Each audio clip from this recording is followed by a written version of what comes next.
Luciana. Boa noite a todos. A gente pode começar aqui nosso debate, nossa conversa. Eu sou a Luciana Sadia, sou diretora de Cultura e Comunidade da Sociedade Brasileira de Psicanálise de São Paulo e venho junto com a Cinemateca e a Sociedade Amigos da Cinemateca e a Folha de São Paulo, organizando essa série, esse ciclo de cinema e psicanálise, com o título de Mal-Estar na Civilização. Nós estamos agora no segundo filme do módulo 4. Nós escolhemos o tema da distopia para o módulo 4, pensando o que a gente podia imaginar para o nosso futuro, nossos futuros individuais, para o futuro do nosso país, para o futuro do mundo. E quando a gente não tem um sonho, algo melhor para construir, e quando tudo dá errado, acho que a gente tem o direito de chamar de distopia, né? Foi nesse sentido que a gente acabou escolhendo esse módulo. Eu queria trazer uns dados, dois dados importantes. Um é que hoje no mundo tem por volta de 80 milhões de refugiados. Esse número tende a crescer, todo ano ele cresce. A maior parte dos refugiados, por volta de 90%, eles vão para países próximos, nem sei se dá para chamar de países, mas pelo menos territórios próximos da onde eles estavam. Só de 5 a 10% chegam na Europa ou na América do Norte. Então, eles acabam vivendo em campos de refugiados, em condições de vida muito semelhantes às condições que eles tinham antes, porque são países muito pobres que recebem esses refugiados. Uma outra coisa que eu acho que é importante que vocês saibam é que já tem alguns anos que a SBPSP faz uma espécie de intercâmbio com psicanalistas, principalmente com uma psicanalista que trabalha na França, com refugiados, numa modalidade que mistura, ou que, não que mistura não é uma palavra boa, mas que integra antropologia e psicanálise. São atendimentos com técnicas muito diferentes das que nós estamos acostumados. Então, na França, eles trabalham com refugiados de todos os lugares do mundo e, em geral, são crianças que apresentam problemas como mutismo, dificuldade de se adaptar na escola. Então, a família vem junto com a criança. E o atendimento que é dado para essas famílias e para essa criança, principalmente, ele é dado por diversos analistas de diversas culturas. Todos atendem ao mesmo tempo, porque, como ninguém conhece direito, são tantas culturas, as tribos são tão diferentes, e vai fazendo um trabalho eles vão fazendo um trabalho de tentar interpretar ou entender o que está acontecendo com a família e com a criança nessa modalidade, que são analistas também de outras culturas, com conhecimentos que vêm dos países deles ou das regiões onde eles moram, e em geral as crianças vão melhorando. Parece um pouco confuso, a gente está acostumado a pensar num divã e num analista, ou numa sala pequena com um analista, um paciente, um analista e uma família, e ali chega a ter 12, 15 analistas tentando entender e dando aportes para poder compreender o que está acontecendo com essas famílias e com essas crianças. E nós temos um grupo na sociedade que vem trabalhando cada vez mais com refugiados.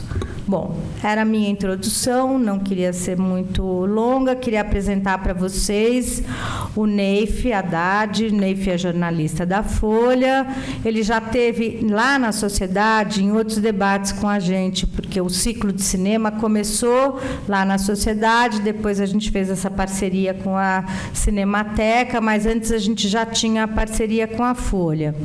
E vocês vão ver, o Neif traz coisas muito interessantes, sempre é muito bom ouvi-lo, a gente tem muito a aprender.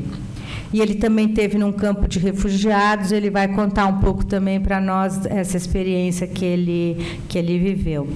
E aqui nós temos a Sandra Moreira. A Sandra é psicanalista da sociedade, e ela vem se dedicando a essas questões, assim, a poder estudar e compreender melhor a questão dos refugiados, a questão de todas as formas de exclusão e de injustiças sociais. Acho que ela vai trazer alguma coisa também bastante interessante para a gente. Acho que ela pode começar. Então, Sandra, pode começar. Bom, boa noite. Eu agradeço vocês por estarem aqui e agradeço a Cinemateca e a minha colega, a Luciana, com a diretoria que está produzindo esses eventos maravilhosos. Bom, essa não é uma tarefa fácil, né? Eu acabei de rever o filme, eu nunca tinha visto o filme em tela grande, então isso também me deu uma outra perspectiva. Eu vou fazer meu comentário seguindo um roteiro de um psicanalista brasileiro, que a gente já citou algumas vezes aqui, que é o Fábio Herrmann, no trabalho que ele fez, ampliando a noção de cotidiano. Ele, seguindo Freud, na psicopatologia da vida cotidiana, ele ampliou e nos trouxe a noção de real como produtor de um sentido organizador. E produtor de sentidos organizados, além do senso individual, uma coisa que vai além, que vai explorar todo o tecido social também. Como é feito o nosso cotidiano, como é feita a nossa rotina e isso, como é que nós construímos ela.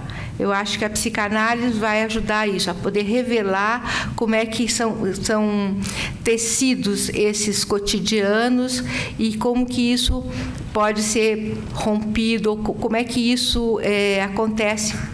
E no filme vai ficar muito claro como essa coisa pode ser vivida desvelada mesmo.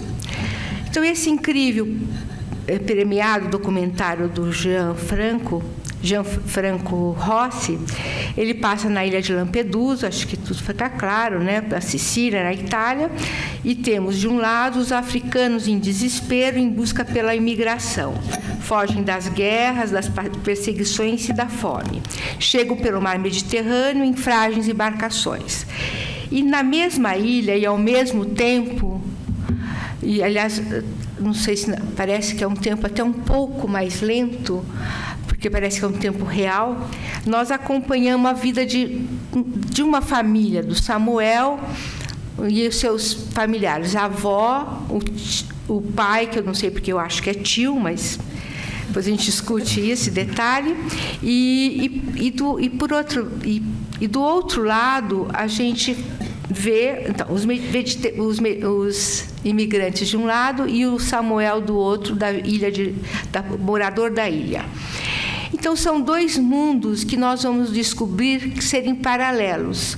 E como espectador, não sei se é sentido isso também, eu esperei o tempo todo que eles se cruzassem em algum momento. E depois me dei conta que era para não cruzarem, não podiam se encontrar, que esse desencontro falava muito do filme. E para retratar esse tema, a forma de contar esse filme era muito importante. Ela repetia o seu conteúdo. Eu chamei de Os de Casa e Os de Fora. Os de Casa é o documentário sobre Samuel e a família, e vemos um mundo estabelecido, organizado pela rotina, que nos permite pensar que o mundo é assim porque é. É justo, é de direito que assim seja. Não há dúvida.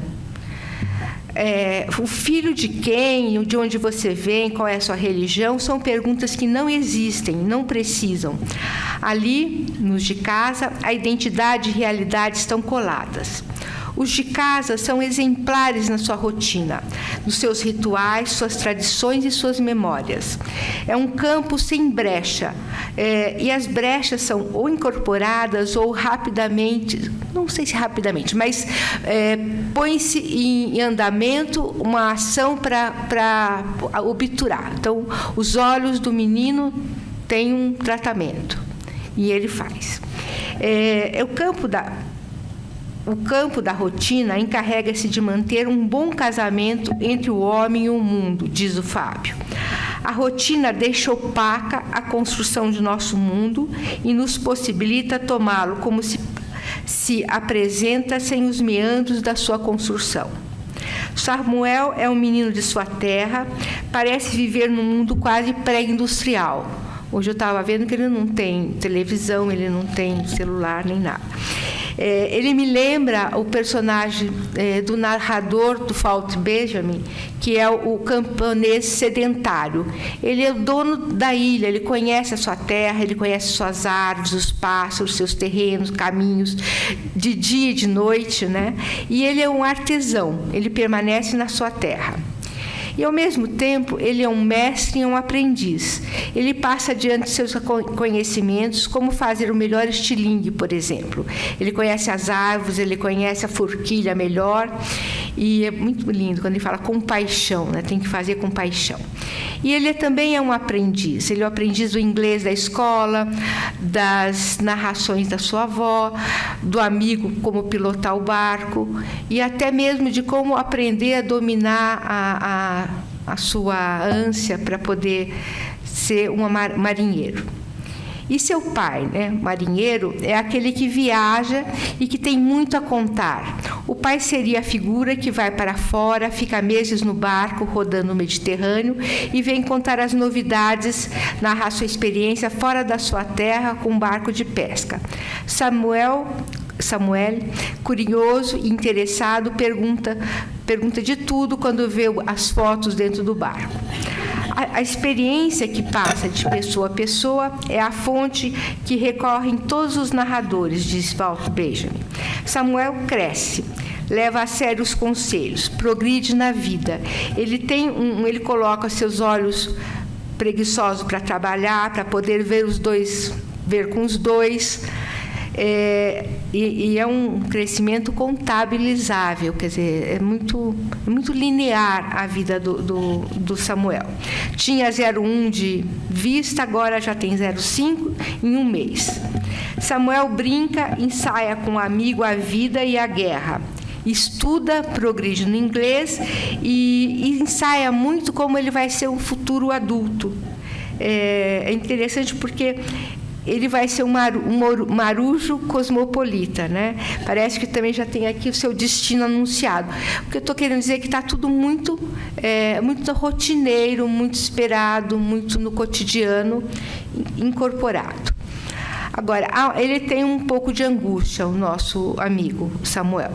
Ele não deixa, o que não deixa respirar livremente. E ele procura um médico, que é o Dr. Bartolo. No filme aparece o nome dele? É Bartolo mesmo. Parece. Eu sei porque vi uns documentários, umas críticas sobre o filme. Então, nesse momento, é a única que aparece a ansiedade, a angústia do Samuel, porque no resto ele é um menino tão fofo que a gente vai se apaixonando tanto por ele e isso aumenta o nosso terror. E mais incompreensível fica esse mundo dividido entre homens e o resto. O aprisionamento dos de casa, no campo da rotina, nos rituais, a cena de arrumar a cama e beijar os santos é incrível, né? Impede que eles saiam para o desconhecido que navega e morre em seus mares, e ao desconhecido que aporta em sua ilha. A guerra, o fogo no mar, são músicas, são lembranças organizadas e articuladas num passado em forma de história contadas e não de acontecimentos, né? Aqui o mundo é de substância, tem estofo, informação via rádio e as únicas referências que a gente escuta é pobre coitados, diz a tia Maria, né? Coitados, diz a avó. Parece até que é uma fake news, né? Que eles nem acreditam direito o que aquilo é de verdade e ali tão perto. Aí eu pergunto, né? Se é uma negação e uma deficiência na memória, porque mesmo logo ali dos outros portos da Itália, né? Saíram tantos imigrantes no final do século XIX, no começo do século XX. Para o Brasil, por exemplo, veio 1.500.000 italianos refugiados, imigrantes, para depois da libertação dos escravos. E agora eu vou falar um pouco sobre os de fora. Os de fora correm como se fosse mesmo um outro mundo, uma outra humanidade num outro tempo. Aqui, os viajantes estão com seus cotidianos, com as suas rotinas rompidas. As suas representações de si mesmo estão confusas e ameaçadas. Toda a sua linhagens, histórias, origens, pertences e propriedades nos são desconhecidos. E o que a psicanálise vai descobrir nessas condições, tanto de loucura, de guerra, como dessa condição de imigrantes e de refugiados, né, parece o absurdo que somos constituídos. Eu vi uma frase do próprio diretor numa entrevista que ele dá, que ele diz assim: e é um absurdo que isso aconteça no mundo de hoje. Então, que é o absurdo para a psicanálise é o próprio inconsciente, né? Para os imigrantes, desde seus nomes, né, sua geologia, tudo está em movimento. Há um desmanche de gente. Os imigrantes chegam para nós vivos ou mortos, náufragos ou sobreviventes. São vozes no mar escuro pedindo socorro. Em nome de Deus eu imploro. Please.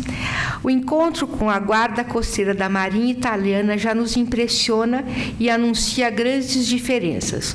O navio é super equipado, tanto em termos de máquinas como de pessoal, né, de resgate, helioportos, rádios, possantes lanchas, uma equipe de salvadores vestido a caráter, né, que também é uma coisa que a gente assusta, por exemplo, precisa de tanto, né? Parece que eles vão para uma viagem intergaláxia, né? Mas ao mesmo tempo, junto com essa coisa flagrante da diferença e do contraste, também tem uma coisa gentil.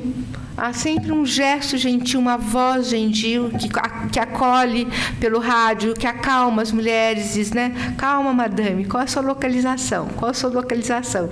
Isso também já traz a angústia da referência, né? Eles estão em pleno vórtice, estão em pleno naufrágio, qual é a referência, né? Claro, a referência não tem referência, né? A referência não tem referência. Não tem endereço, não tem CEP, né? No encontro dos de fora, a princípio, o que nós sabemos é que eles estão vivos ou mortos, ou são e doentes. E depois, tem uma coisa que me chama muita atenção, de quem é a criança, né? Questo bambino, questo bambino. O cara. Aí alguém diz, não, é da senhora que entrou. Aí eles contam as crianças, né? Aí eu me lembrei da coisa do filósofo grego, que dizia que tudo que é meu, levo comigo, né? Então, leva-se o quê? Leva os filhos, leva os parentes mais próximos, e leva as esperanças, né? Eu estava pensando uma coisa, ninguém imigra sem esperança.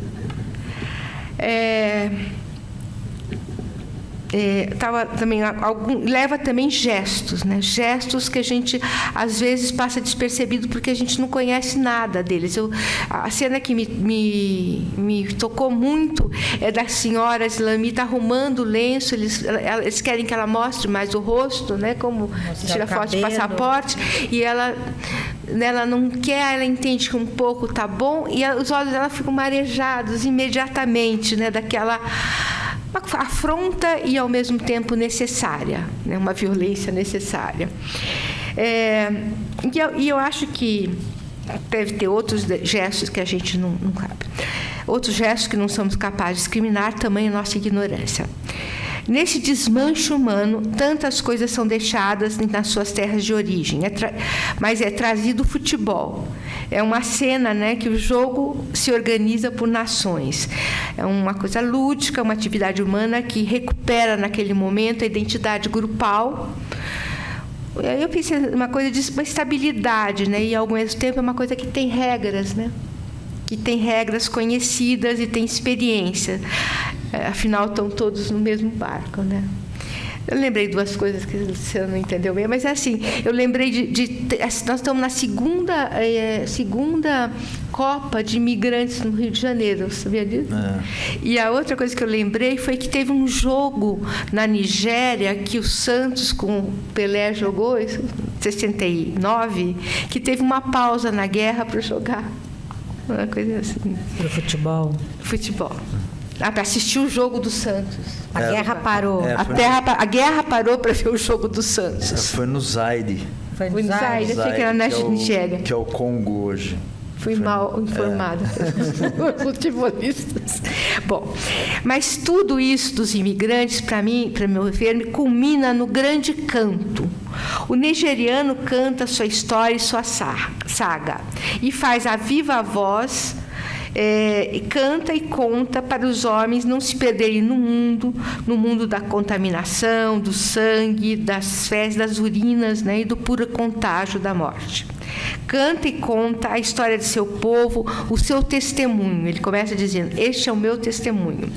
Conta o seu percurso e do seu grupo, seu sofrimento no deslocamento para sobreviver, e cantando cumpre a função de sustentar sua identidade, sustentar a identidade do grupo e ter uma narrativa, né? Inicia uma narrativa. Estou pulando. O mar não é estrada, isso é muito bonito, ele diz muitas vezes, denunciando o absurdo da existência. E eu falo que ele canta, ele conta e canta, porque ele está contando, de repente ele pega o refrão da reza, da cantoria e entra no meio, né? Tem agora eu estou pensando que nunca tão poucos tiveram tanto e tanto tão pouco. O capitalismo chegou à beira da loucura de excluir da vida os que não consomem. Não há reserva de produtores e de consumidores. O homem que não produz é o homem invisível, marcado para morrer. O incômodo resto do homem. O homem da terceira classe, do porão da embarcação, que pagaram só $800. No documentário dos de fora, uma das últimas cenas é que onde eles estão se esforçando para distinguir, né, os corpos dos imigrantes das tralhas e entulhos do porão. Os imigrantes vivos e mortos sendo recolhidos no mar da ilha de Lampedusa não podiam se encontrar com os de casa. Os imigrantes de Lampedusa não são aparentados com os moradores dos de fora. A função da narrativa clássica seria trocar e contar as experiências para os dois mundos, os que vêm de fora e os que estão dentro. A profecia, diz o Walter Benjamin, é que iam desaparecer isso, ia desaparecer a comunidade de ouvintes para concretizar uma narrativa. Os de dentro parecem não quererem ser ouvintes. E os homens, nem ouvintes, nem ver os homens invisíveis que aportam, né? Não há nem curiosidade em saber o que está acontecendo do outro lado da ilha, o que o rádio está dizendo. Agora, por outro lado, eu estou afirmando que a narrativa foi rompida, né? Eu, ao mesmo tempo, salvo o nigeriano, que canta e conta. E eu vou falar do Dr. Bartolo. Eu acho que o Dr. Bartolo, a narrativa tem um êxito nele. Ele é o homem que faz esse encontro dos mundos paralelos. Ele encontra os de fora e ele vive com os de dentro. Ele é o mesmo médico que faz a consulta no menino. E quando ele dá... eu acho que ele é muito eficiente, ele está presente, mas eu queria falar uma coisa dele, que é quando ele dá o depoimento...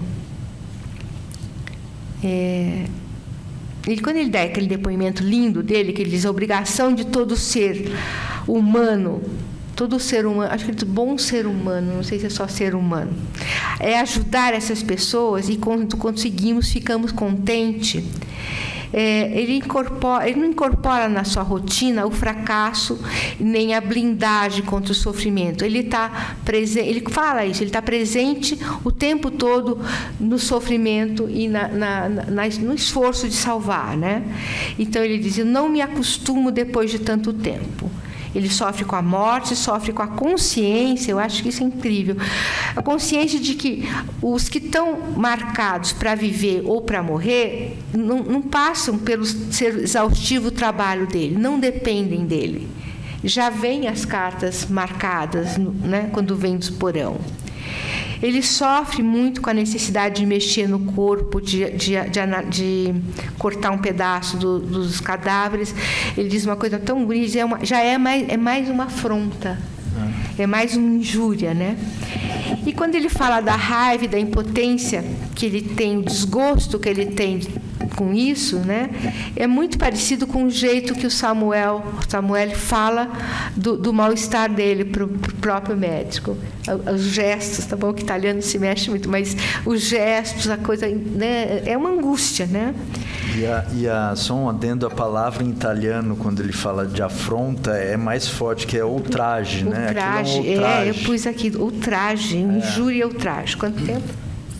Tenho duas paginhas, peraí. É verdade. Mas depois, pelos depoimentos, a gente fica... pelas críticas, por coisas que se vê, eu estava chamando ele de um homem justo e um homem novo. É um homem novo. Para mim, ele é o homem contemporâneo que podia salvar a humanidade. Ele é um homem moderno mesmo, porque ele tem um pendrive. O diretor, ele se baseou muita coisa desse filme, não entendo bem como foi feita, mas em cima do pendrive de horas e horas que ele fez da imigração. Então, até a cena que ele vê na televisão, o navio, ele conta, é do pendrive dele. Então, me parece que ele acompanha as premiações todas. Bom, mas eu acho que outros conceitos precisavam entrar nessa análise, outros conceitos, inclusive psicanalíticos, para resolver, porque eu acho que quando a gente fala do mal-estar na cultura, a gente pensa que a repressão permite que o homem entre na civilidade, entre no social, entre no coletivo. Agora, parece que precisa se inventar outros conceitos, outras formas, né? Uma ideia que me parece muito bonita e boa é daquele filósofo de Camarões, que é o Achille Mbembe. Quando ele fala da negritude, ele fala da elevação em humanidade, que é esse encontro da marinha italiana e do médico, é um encontro de elevação em humanidade. Ele fala que a restituição, a reparação e justiça são as condições para a elevação coletiva em humanidade. Que nós estamos muito habituados, né, habituados com essas diferenças, habituados com esses horrores, né? Mas uma coisa também que eu queria voltar é que quando o Dr. Bartolo faz a ultrassom dos gêmeos, me parece que é um momento de elevação da humanidade, em humanidade, que ele vai falando com ela e vai se encantando com tudo com a visão daquelas duas crianças vivas dentro do corpo de uma imigrante naquelas condições e também eu acho que ele fala com ela numa língua que ele fala enquanto o tradutor não chegar, né? Mas não importa, porque ele já fala numa língua de amor, uma língua de justiça que é muito, muito comovente. Nesse encontro dos mundos, vemos na riqueza da filmagem, dos navios de salvamento, helicópteros e pessoal de salvamento, né? A reparação para a justiça, pois o nosso processo histórico é um longo habituar-se com os pobres coitados, é um longo habituar-se com a morte do outro. A destruição do sentimento de humanidade o reduz o homem a uma função biológica desatada de filiações simbólicas que são próprios do humano. O Fogo no Mar é uma música alegre que Tia Maria oferece numa narrativa numa narrativa na narrativa da nona do tempo da Segunda Guerra Mundial, e é uma clara alusão a embarcações que afundam muito no fogo pelos motores superaquecidos, né? Vou ler meu finalzinho aqui. Para os imigrantes, o tempo é repetitivo, é sempre um eterno retorno. Chega uma embarcação, acaba, e com a chegada de outra embarcação. Parece que 1.680.000 pessoas imigraram no ano de 2017. E 90% foram bem-sucedidas. E em 2018, somente 22.000 pessoas. Crescem as mortes nos mares, ao passo que aumenta a intolerância e o fechamento dos portos. Lampedusa foi um deles. Obrigada, Sandra. Bom, eu queria também lembrar a vocês que mais de 50% dos imigrantes são crianças. Isso também é um dado um pouco assustador. E muitas crianças os pais morrem no caminho e elas ficam sozinhas. Agora, vamos ouvir aqui o Neif, depois a gente abre para uma conversa com vocês, tá bom? Obrigada, Sandra.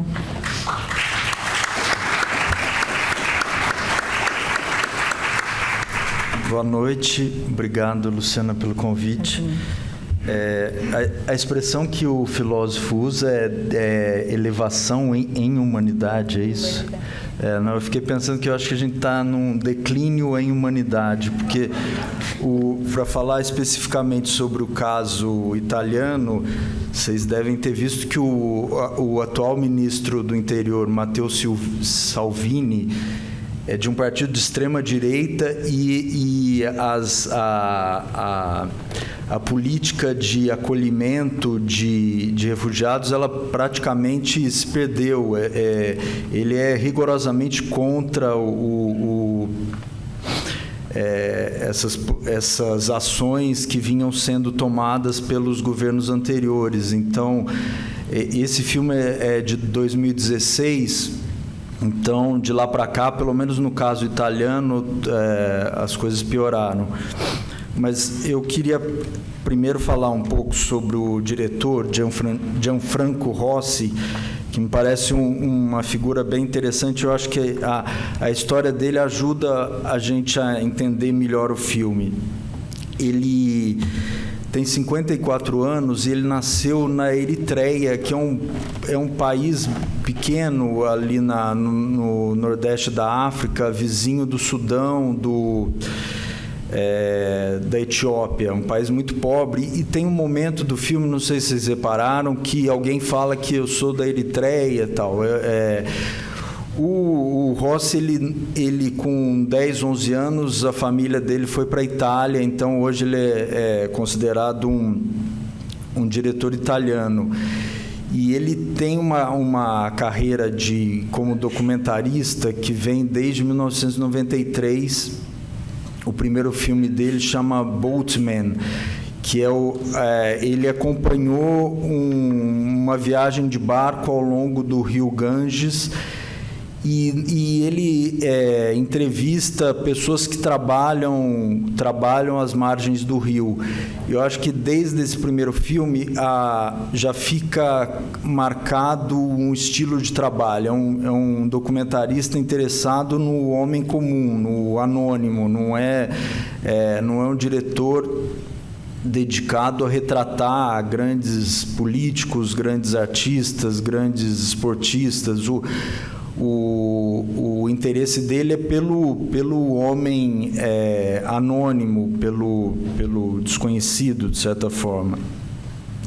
E aí ele só foi se consagrar 20 anos depois, em 2013, quando ele fez um filme chamado Sacro Gra, que é um filme que ganhou o Leão de Ouro em Veneza. A Europa tem 3 grandes festivais de cinema.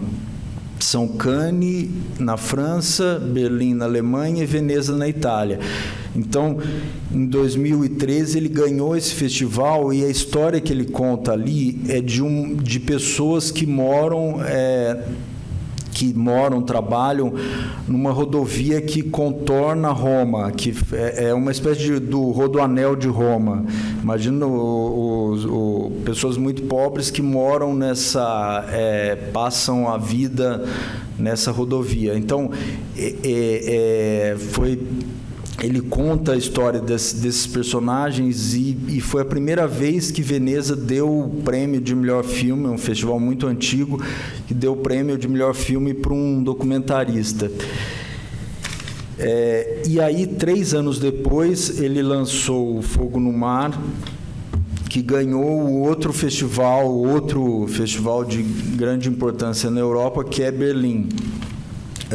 Ganhou o Urso de Ouro de Berlim, que curiosamente é o festival que o Central do Brasil ganhou 20 anos atrás, em 1998. E assim que ele ganhou o prêmio, ele doou a estatueta para os moradores de Lampedusa. Então, porque o jeito de filmar, o método dele é baseado numa convivência intensa. Isso fica muito claro no filme. Vocês verem que a avó do menino, o menino, o tio dele, enfim, todos os personagens estão muito à vontade diante da câmera. Eles não parecem envergonhados, não parecem representar. Isso é fruto de uma convivência de dias. Então, de certa forma, o diretor se torna amigo daquelas pessoas e ele dedicou o filme a elas e acabou dando a estatueta de presente aos moradores. E, atualmente, ele faz um filme chamado Noturno, que é sobre as noites de algumas das principais cidades do Oriente Médio, um filme que deve estrear no ano que vem. Então, para pulando aqui do diretor para o filme propriamente, eu acho que a gente pode dividir o Fogo no Mar em 3 eixos. O primeiro eixo são os refugiados, e aí tem enfim, além do impacto das imagens, sobre o qual eu acho que não é preciso falar muito, vocês acabaram de assistir. Tem uma coisa que eu vou retomar um pouco adiante, que parece óbvia, na verdade, mas nem sempre é levada em conta, que é como cada refugiado é um refugiado. Eu digo isso pelo seguinte: eles estão no barco a caminho da Europa e a impressão que a gente tem é que as pessoas estão morrendo, estão ficando muito doentes pela fome e pela sede. E, na verdade, o que a gente vai descobrindo ao longo do filme é que as lesões enfim, os principais danos são causados pelo combustível que escapa do barco. É um barco muito precário, muito antigo, e aí as pessoas vão sendo contaminadas, a convivência com combustível vai gerando um número sem fim de doenças. Então, ou seja, à medida que a gente se aproxima, como ele faz com a câmera, à medida que a gente se aproxima do refugiado, dessas pessoas da Líbia, da Síria, que estão nesse barco completamente lotado, a gente percebe que os problemas vão muito além do clichê, do que nos parece mais óbvio, né?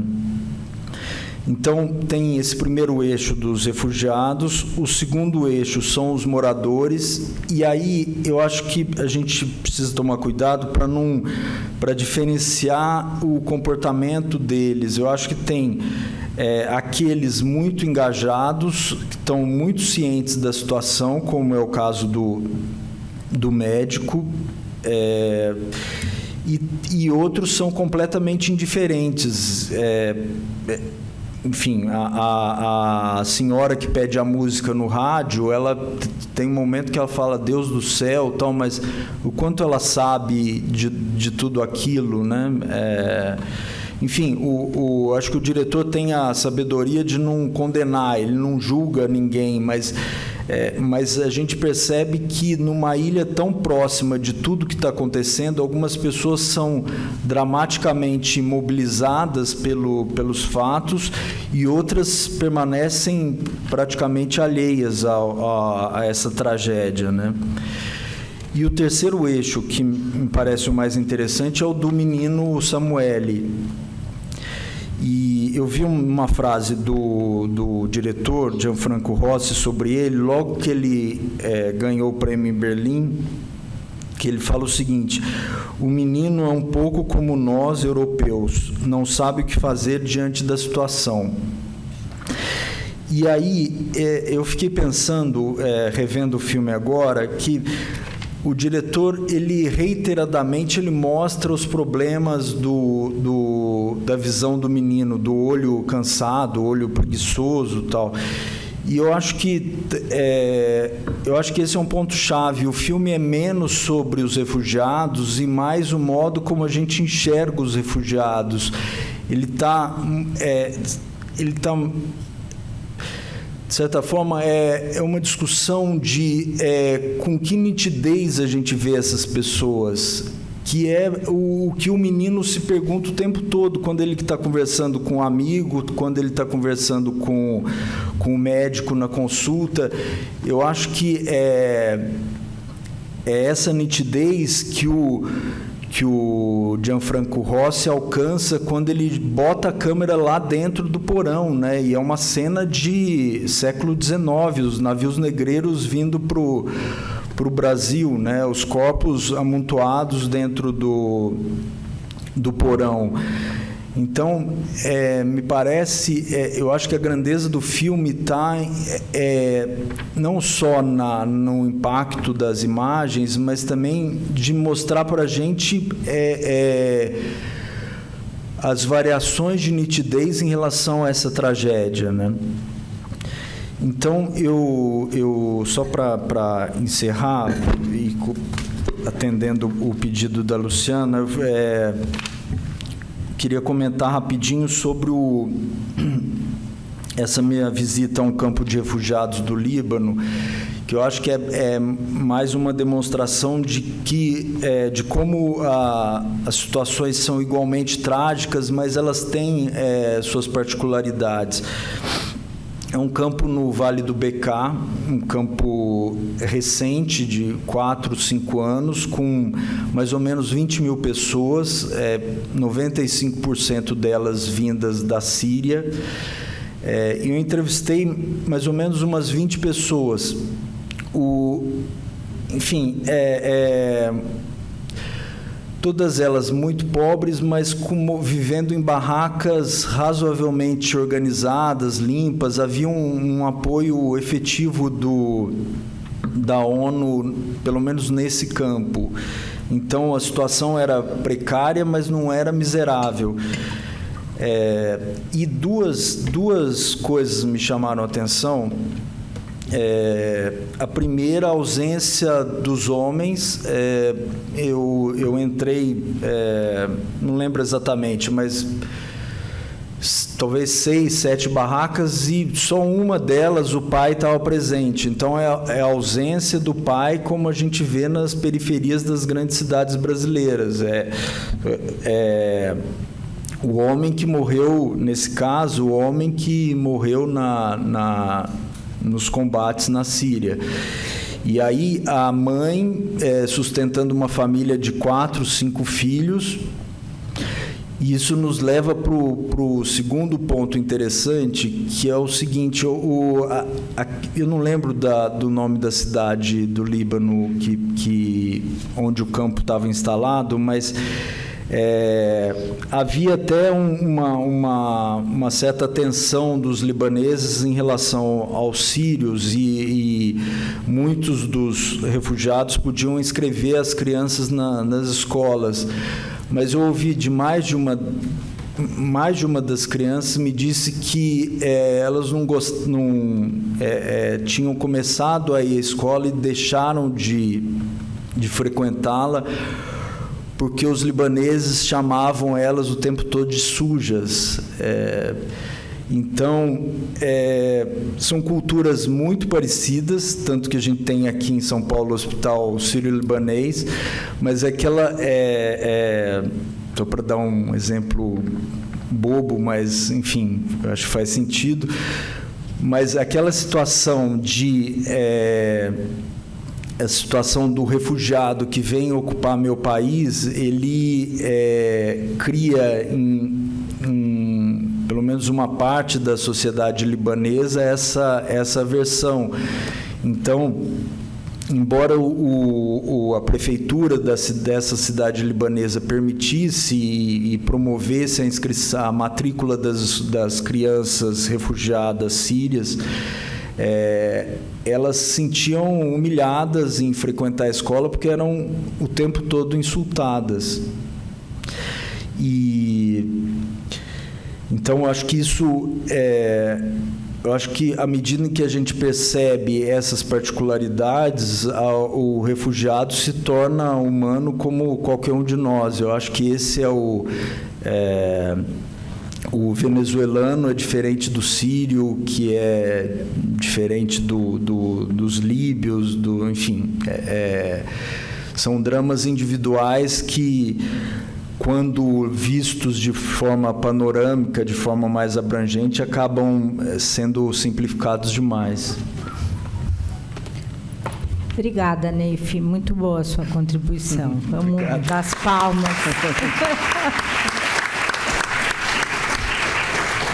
A gente vai abrir para uma conversa. Eu peço que vocês levantem a mão, falem o nome de vocês. O microfone, a Cláudia vai levando o microfone, tá bom?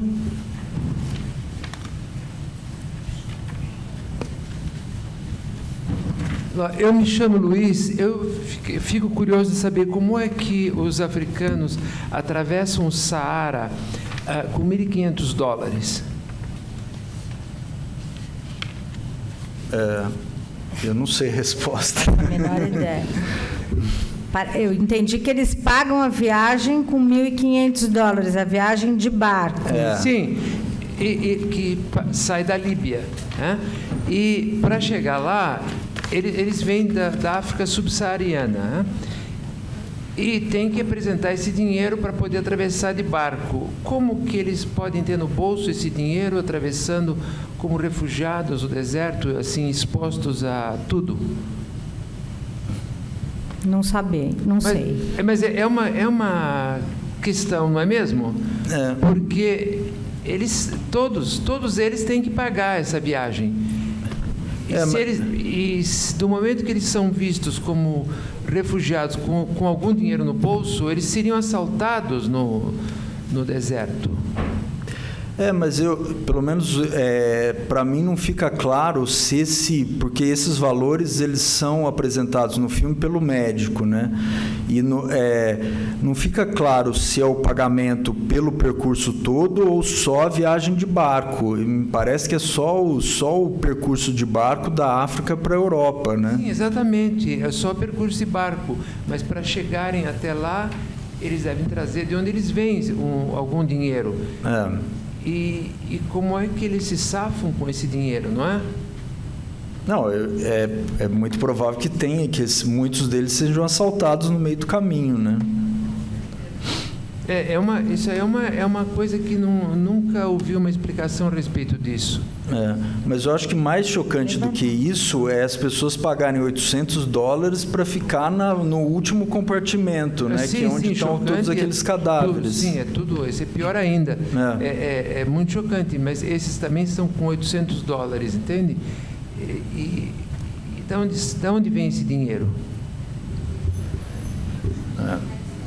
Uma ótima pergunta. É uma gente extremamente pobre, entende? E, pelo que eu sei, eles são... eles vêm de aldeias, de lugares na África subsaariana, e a família ou amigos ajuntam dinheiro para dar para para uma determinada pessoa emigrar e depois, se der bem, depois chama os outros, né?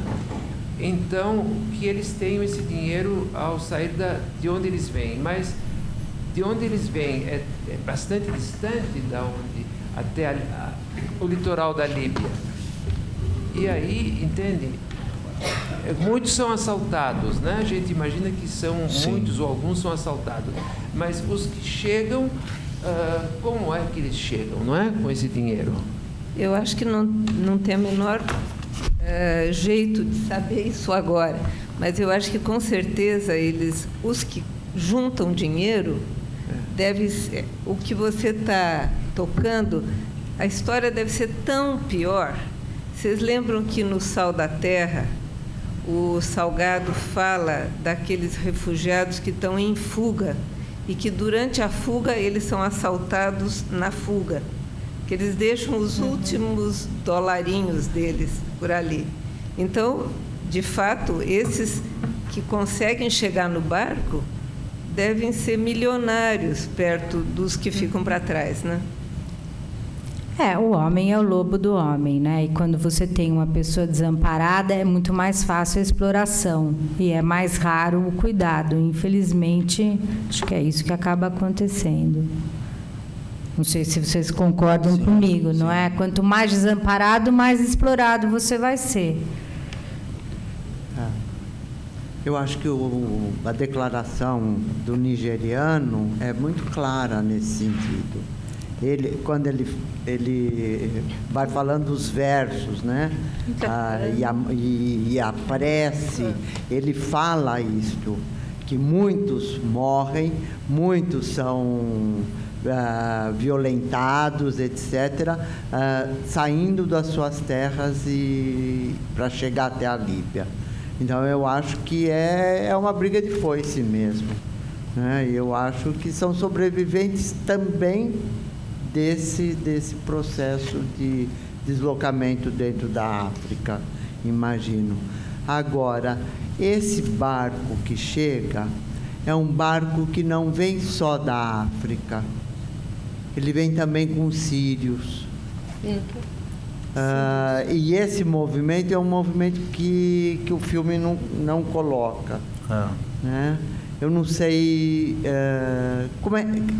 qual que seria, eu acho que talvez Nayef, que foi a um campo de refugiados, possa dar uma descrição desse percurso. Como é que eles chegam? Como é que o barco traz também, além dos africanos, traz sírios? Então, só mais um. Sim. Parabéns pela sua análise, a leitura que você faz do Samuele como aquele ansioso e que vive o conflito, de ser um italiano e um refugiado chegando. Tá? Eu não lembro o número de refugiados, número de pessoas que deixaram a Síria por conta da guerra, mas o que eu sei é que a população do Líbano, enfim, é um país muito pequeno. Antes da guerra na Síria, tinham mais ou menos 4 milhões de pessoas. Hoje são 6 milhões. Ou seja, o país aumentou mais de 30%, que recebe um grande contingente de sírios. Mas uma grande parte deles vai para o Líbano para ficar lá, para tentar uma nova vida, e uma boa fatia usa o Líbano como ponto de parada. Então, eles cortam os países do Oriente Médio, vão para o norte da África e aí chegam à Líbia para cortar o Mediterrâneo e chegar à Europa. Então, enfim, cada grupo tem o seu objetivo, mas o trajeto desses que vão, desses mais corajosos que querem ir para a Europa é esse, ir para o Líbano e seguir ali pelo norte da África, Sudão, Líbia e pegar um desses barcos para ir até a Europa, mas muitos morrem pelo caminho, desistem pelo caminho, enfim. Existem campos de refugiados, muitos campos de refugiado no Líbano, mas também no norte da África, né? Deixa eu só colocar uma questão. Na verdade, não é nem uma questão, é contar para vocês. Eu estive no Círculo Polar Ártico uma vez, no norte da Noruega, e eu encontrei refugiados lá. Eram só 2. E foi chocante, porque era inverno, era Natal, estava muito frio. E eles estavam bem agasalhados, mas eles se abrigavam, era um casal, e eles se abrigavam à noite num shopping para dormir. E eu tentei, umas 2 noites, fui até lá especialmente para tentar conversar com eles, só que eles estavam muito assustados e a gente não conseguiu ter acesso. E é isso que eu fiquei muito intrigada, porque como chega num lugar desse, né, tão inusitado? Eu voei horas para conseguir chegar naquele lugar, né, e teve todo um preparo. E eles estavam lá, enfim, sobreviventes, e estavam felizes por estar vivos, mas muito assustados. Boa noite. Eu peço desculpas. Tenho um pouco de dificuldade de fala. Também não sou da área, mas são 3 pontos que eu queria colocar. O primeiro, quando no filme se fala dos passageiros de primeira classe e segunda classe, e, entre aspas, terceira, lembrei do poema Navio Negreiro e fiquei triste em ver quanto está atual. Outra pergunta absurda que me coloquei: por que terão sido criados homens de pele negra? São homens que são diferentes dos homens que não têm essa cor de pele. Então, por que será que isso é assim? Pergunta filosófica. A terceira coisa, o terceiro ponto que eu senti que não foi abordado é o do mergulhador. O mergulhador que aparece em 2 momentos diferentes. Aparentemente, ele coleta alguma coisa no fundo do mar. É absolutamente solitário, é absolutamente desligado de tudo que acontece na superfície. Então, do ponto de vista psicanalítico, por favor, me ajudem a entender. Sandra, você quer falar? Não, você quer saber sobre o mergulhador, que fica como um fenômeno isolado, né? Tá para ela.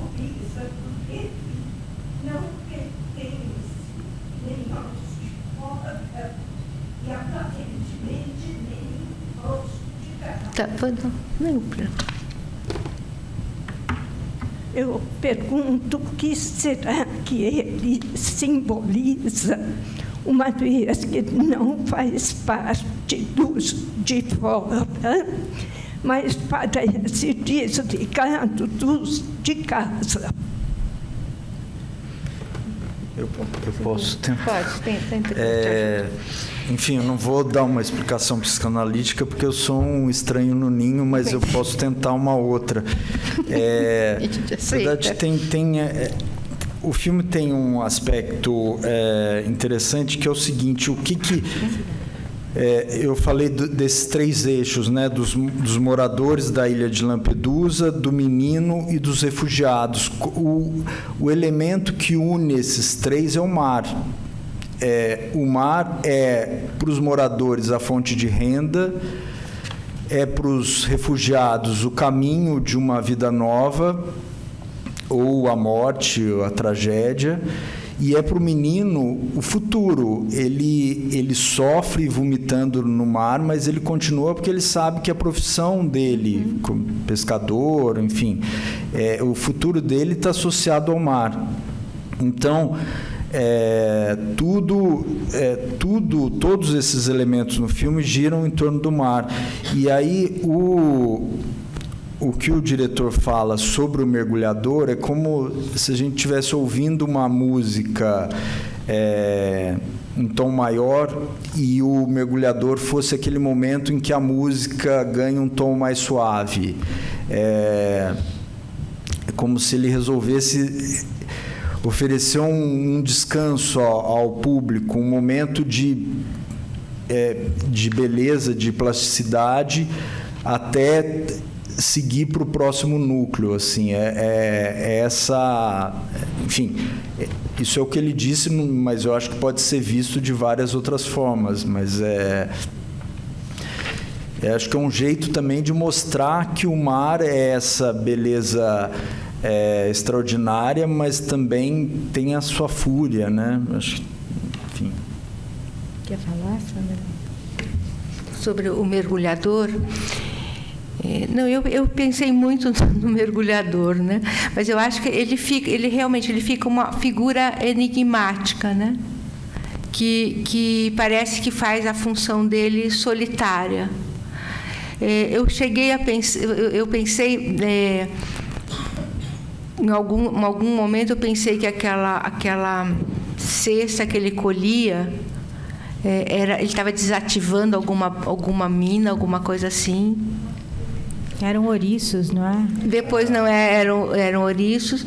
E então ele me parecia que ele era a vida da ilha, a vida não sei se pode chamar de natural ou um cotidiano da ilha. Né? Não sei, foi o que eu pensei dele.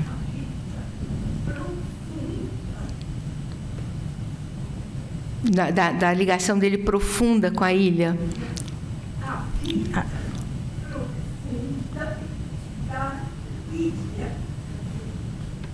A vida profunda da ilha. A vida profunda da própria ilha. Sim. O que está embaixo e que tem algo a ser coletado e guardado. Que ele pegava os ouriços, colocava num caixote e guardava numa caverna.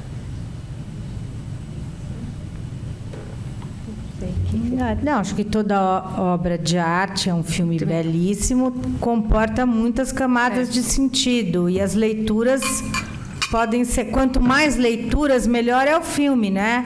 Os filmes com pouca leitura, com poucas camadas de sentido, não são tão bons. Esse é um filme muito bom, acho que em função disso. Eu acho que é enigmático a figura dele. Eu realmente pensei coisas diferentes em momentos diferentes. Eu lembro de ter pensado essa questão dele colher, dele mesmo desativar minas. Depois tem momentos que ele ativa a mina, porque tem uma hora que ele sai hoje eu vi diferente. Mas ele sai do mergulho, ele sobe, e aí parece que explode alguma coisa. Você viu isso, né? Tudo bem.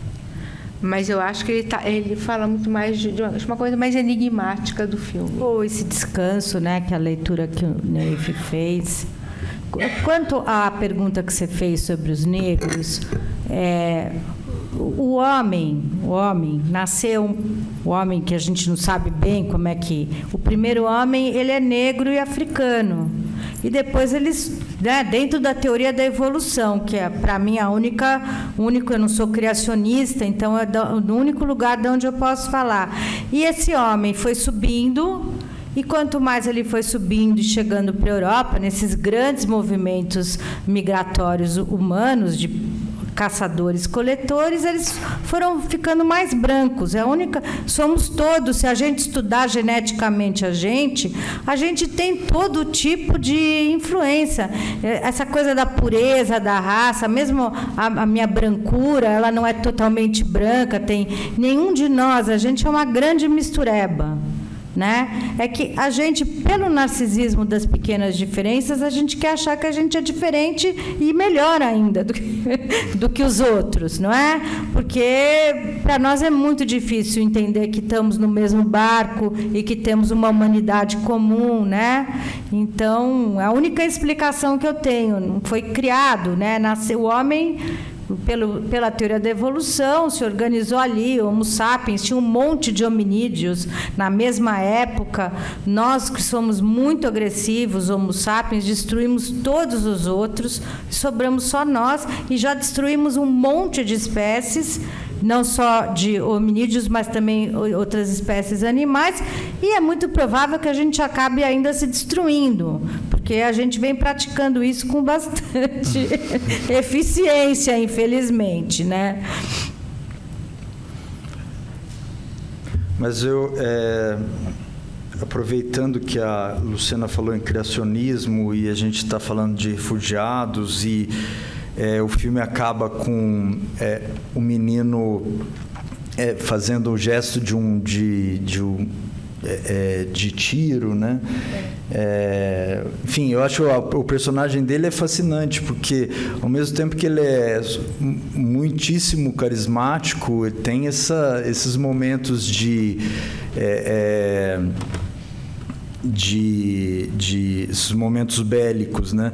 E aí eu lembrei de uma frase aqui do nosso candidato à presidência dizendo o seguinte: uma entrevista em 2015 para um jornal de Goiás, que o jornalista perguntou para ele sobre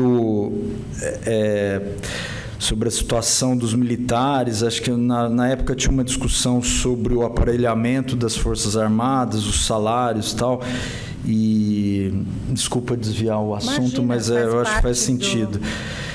Ele diz o seguinte: não sei qual é a adesão dos comandantes, mas caso venham reduzir o efetivo das Forças Armadas, é menos gente nas ruas para fazer frente aos marginais do MST, dos haitianos, senegaleses, bolivianos e tudo que é escória do mundo, que agora está chegando aos sírios também. A escória do mundo está chegando ao Brasil, como se nós não tivéssemos problema demais para resolver. Essa é uma frase desse candidato, dita em 2015, um ano antes da realização desse filme.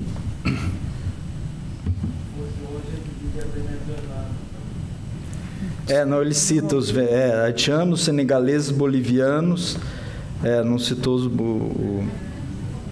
Não citou quem? Não citou os venezuelanos. Eu ainda não estava...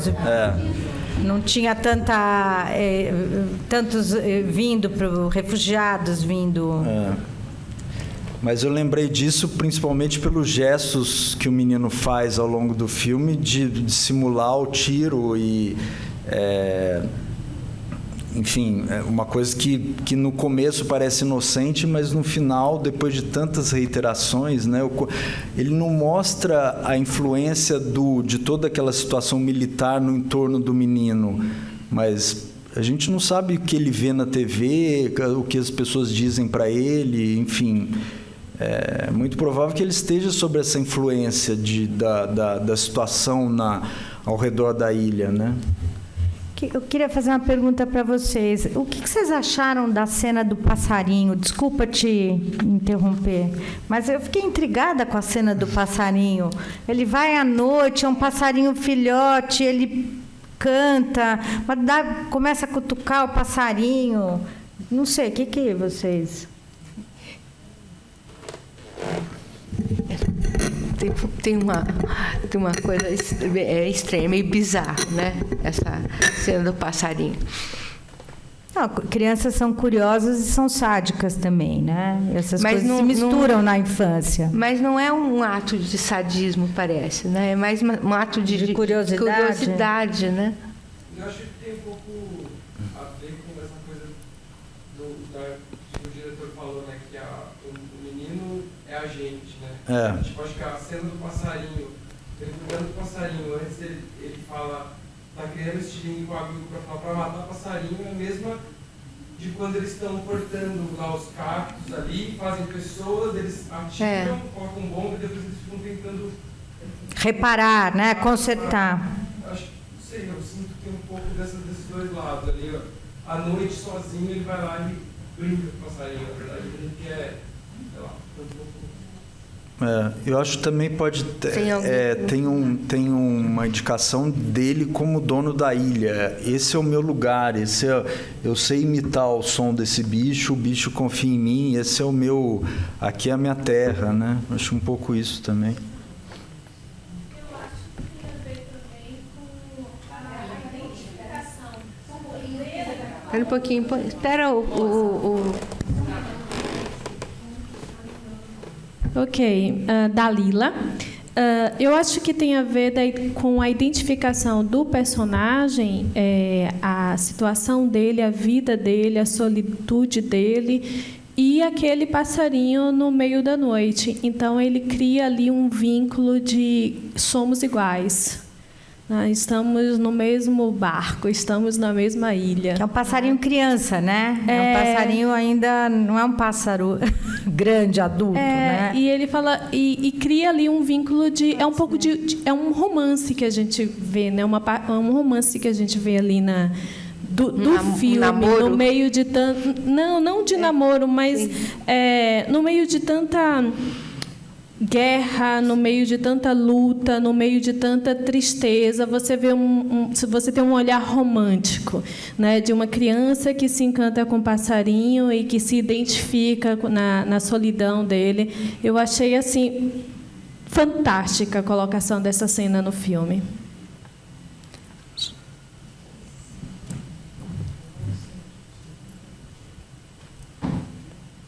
Meu nome é Vicente. Não teria ousadia de trazer a questão para a questão brasileira do momento, política e explosiva, que nem teve a coragem lá de arranhar um pouco a situação. Mas, então, aquele senhor que perguntou sobre como que o pessoal atravessa a África, como que... né? E também para aproximar um pouquinho da gente uma situação que parece tão distante, né? E a gente tem um problema muito paralelo a isso, que é a seca nordestina, os retirantes nordestinos, né?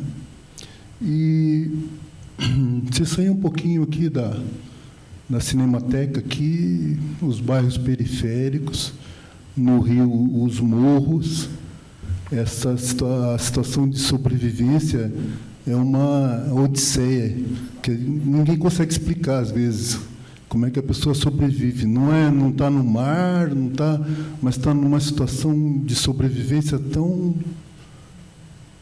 frágil quanto o pessoal lá, né?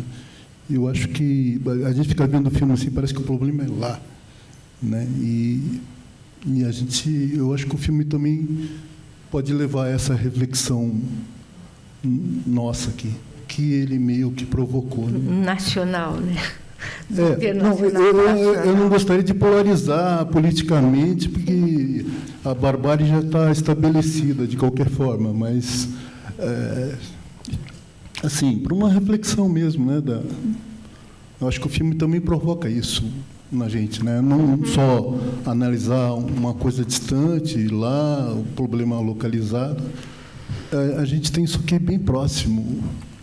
assim, enquanto situação humana, né? Mas eu acho que tem uma outra questão que em menores proporções, mas bastante grave, que é a entrada dos venezuelanos em Roraima. A governadora do estado, Sueli Campos, se não me engano, ela, sei lá, mais ou menos 6 meses, ela propôs ao governo federal fechar as fronteiras para que eles não entrassem.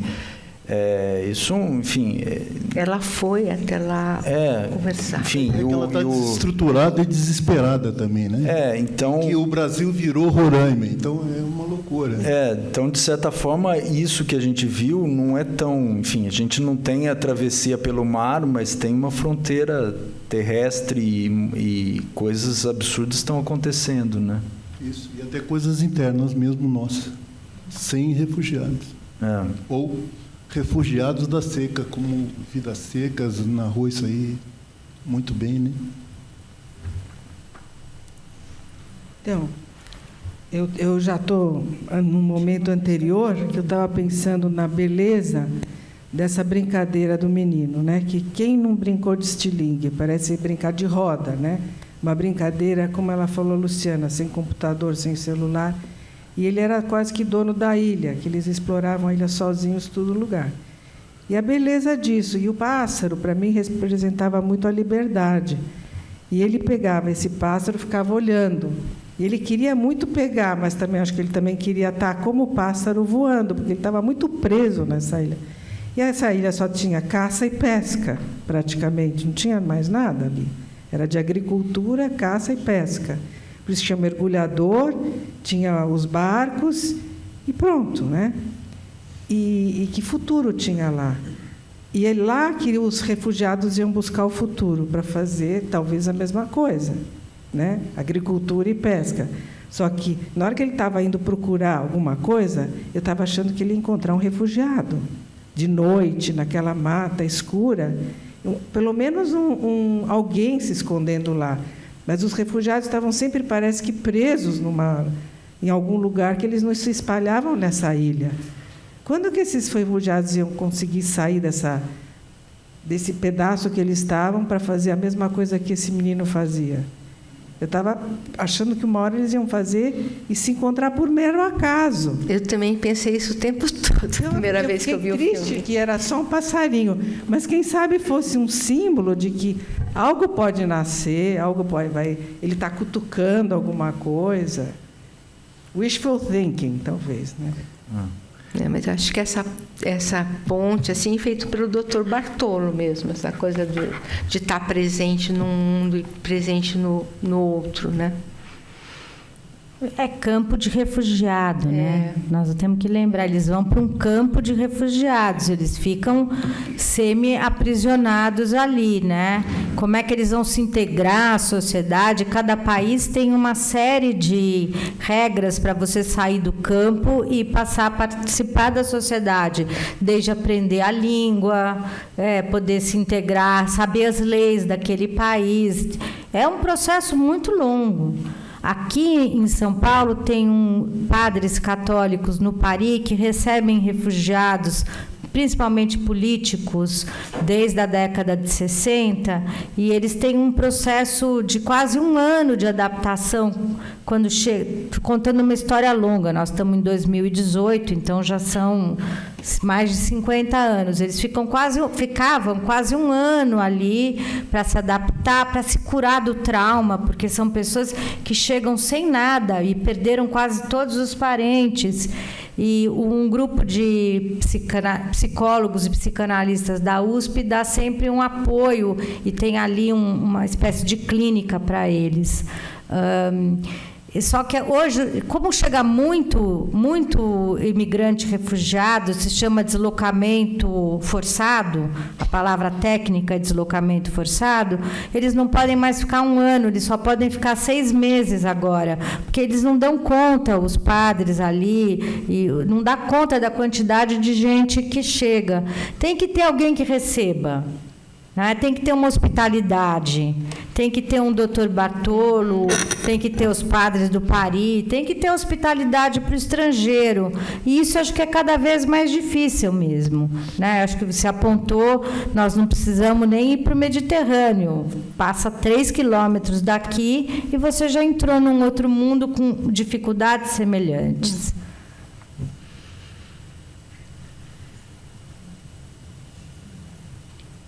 Ninguém mais vai. Eu queria que você falasse um pouco da sua experiência no campo de refugiado. Como é e, assim... Então, eu visitei 2 campos no Vale do Bekaa, no Líbano, que é região central do Líbano.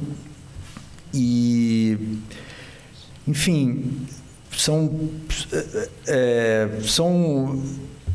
é difícil falar de modo geral, porque cada um tem suas particularidades, mas esse maior, que tem mais ou menos 20 mil pessoas, era muito organizado, e havia uma coordenação das Nações Unidas com algum apoio do governo libanês.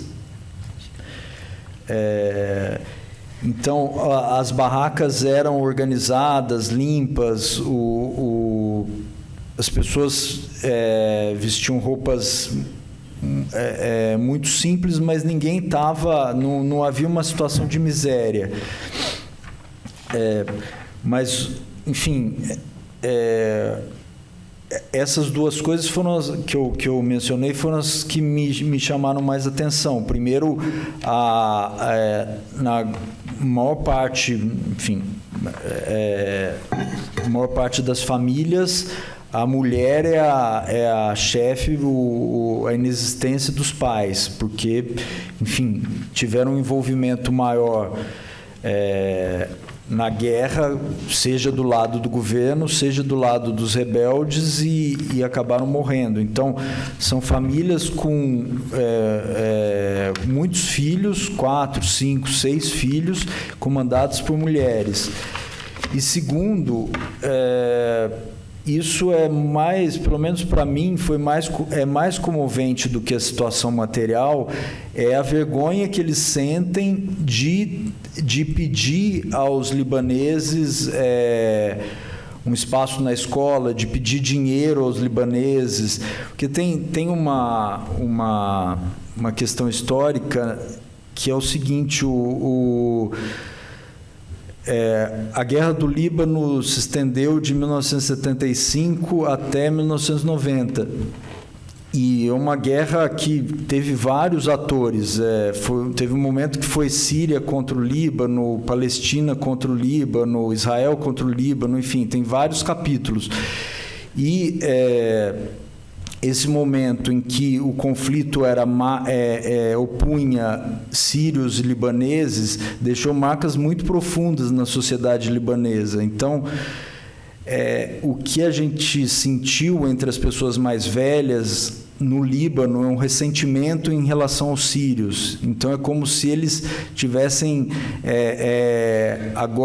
como se eles dissessem aos sírios: agora que vocês estão na pior, a gente não vai dar o nosso país de mão beijada, entendeu? Então, os sírios, os refugiados sírios têm vergonha de estar naquela situação e de ter que pedir coisas para os libaneses.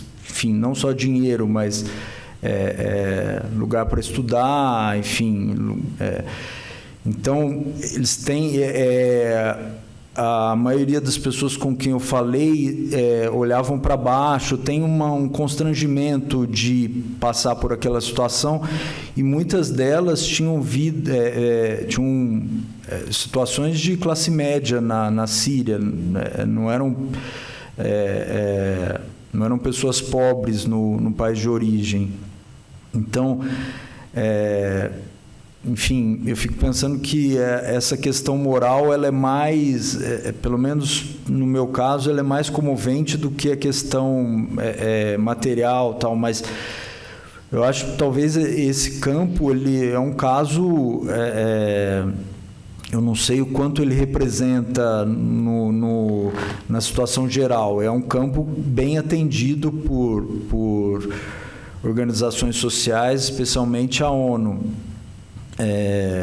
Mas pelo que me disseram, a gente não teve tempo de visitar, mas tem campos que são ainda mais miseráveis, não tem apoio nenhum, enfim.